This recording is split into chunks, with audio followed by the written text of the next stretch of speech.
Hi അസ്സലാമു അലൈക്കും welcome back to my channel. ഇന്നത്തെ ഒരു പുതിയ വീഡിയോ ആയിട്ട് വന്നിരിക്കുകയാണ്.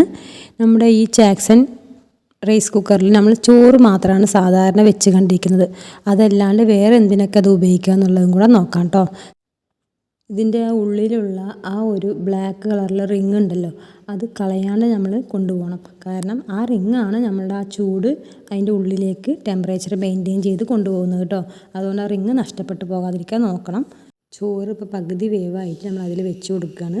അപ്പോൾ മുഴുവനായിട്ട് വെന്ത് കിട്ടാൻ വേണ്ടി നമ്മൾ അതിലേക്ക് റെസ്റ്റ് ചെയ്ത് വെച്ചിരിക്കുക കേട്ടോ. ഇനി കുറച്ച് കഴിയുമ്പോൾ നമ്മളെ ചോറ് സാധാരണ പോലെ നല്ല പോലെ വെന്ത് കിട്ടിയിട്ടുണ്ടാവും.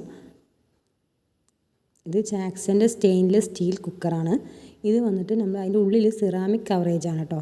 അപ്പോൾ ആ ഒരു കവറിങ് ഉള്ളതുകൊണ്ട് നമ്മൾ അതിൻ്റെ ഉള്ളിൽ ഉരച്ച് കഴുകാനോ ഒന്നും പാടില്ല. ജസ്റ്റ് ഒന്ന് കഴുകി കൊടുത്തിട്ട് നല്ല അബ്സോർബ് ചെയ്യുന്ന വാട്ടർ അബ്സോർബ് ചെയ്ത് തുണി കൊണ്ട് തുടച്ച് കൊടുക്കുക മാത്രമേ ചെയ്താൽ മതി കേട്ടോ.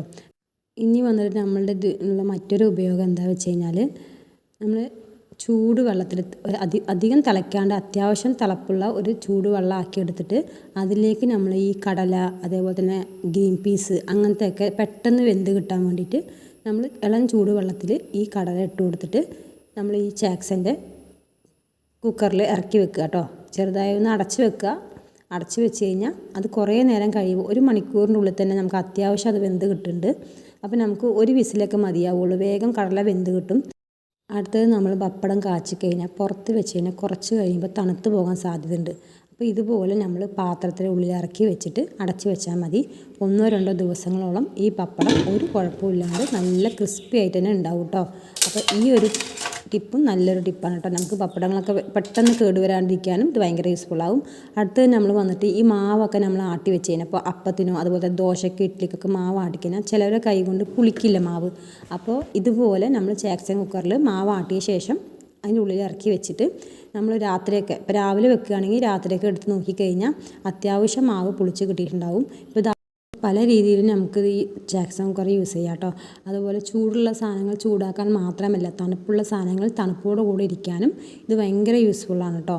അപ്പോൾ ഐസ്ക്രീമൊക്കെ എവിടെയെങ്കിലുമൊക്കെ പോകുന്ന സമയത്ത് നമുക്ക് ഐസ്ക്രീം ഇതിനുള്ളിൽ ഇറക്കി വെച്ചിട്ട് കുറച്ച് ഐസ് ക്യൂബുകൾ ഇട്ട് കൊടുത്താൽ മതി കേട്ടോ. എന്നിട്ട് നമുക്ക് എവിടെയും പോകുമ്പോൾ നല്ല തണുപ്പോട് കൂടി ഐസ്ക്രീം അലിയില്ല കേട്ടോ. പിന്നെ അതേപോലെ തന്നെ ഈ അപ്പം കണ്ടേ നല്ല സൂപ്പറായിട്ട് നല്ല ബബിൾസ് വന്നിട്ടുണ്ടായില്ല. അപ്പോൾ നല്ല സോഫ്റ്റും ഉണ്ട് കേട്ടോ അപ്പത്തിന്. അപ്പത്തിൻ്റെ മാവ് മാത്രമല്ല കേട്ടോ, അതേപോലെ തന്നെ നമുക്ക് ഇഡ്ഡലി മാവും ദോശ മാവൊക്കെ ഇങ്ങനെ പുളിക്കാൻ വേണ്ടി ഇതിനുള്ളിൽ വെച്ച് കൊടുത്താൽ മതി. നല്ലപോലെ പുളിച്ച് കിട്ടും. ഇപ്പോൾ നമ്മളുടെ കടലക്കറി നല്ല അടിപൊളിയായിട്ട് വന്നിട്ടുണ്ട് കേട്ടോ. കടല നല്ലപോലെ വെന്ത് കിട്ടിയിട്ടുണ്ട്. അപ്പോൾ ഇങ്ങനെ എല്ലാവരും ട്രൈ ചെയ്ത് നോക്കൂ.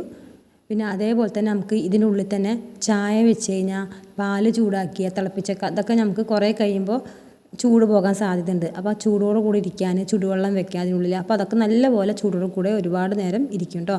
അപ്പോൾ അങ്ങനെ എല്ലാവരും ട്രൈ ചെയ്ത് നോക്കുക. ഇതിനുള്ളിൽ റിങ് നഷ്ടപ്പെടാൻ നിൽക്കണം. അഥവാ ആ റിങ് നഷ്ടപ്പെടുകയാണെങ്കിൽ അതുവഴിയുള്ള ചൂട് പുറത്തേക്ക് സ്പ്രെഡ് ചെയ്യും. അപ്പോൾ തന്നെ ആ ടെമ്പറേച്ചർ മെയിൻറ്റെയിൻ ചെയ്യാൻ പറ്റാണ്ടാവും കേട്ടോ. ഇന്നത്തെ വീഡിയോ ഇത്രയേ ഉള്ളൂ. ഇഷ്ടപ്പെടുകയാണെങ്കിൽ സബ്സ്ക്രൈബും ഷെയറും ലൈക്കും ചെയ്യാൻ മറക്കല്ലേ. അസ്സലാമു അലൈക്കും. Thanks for watching.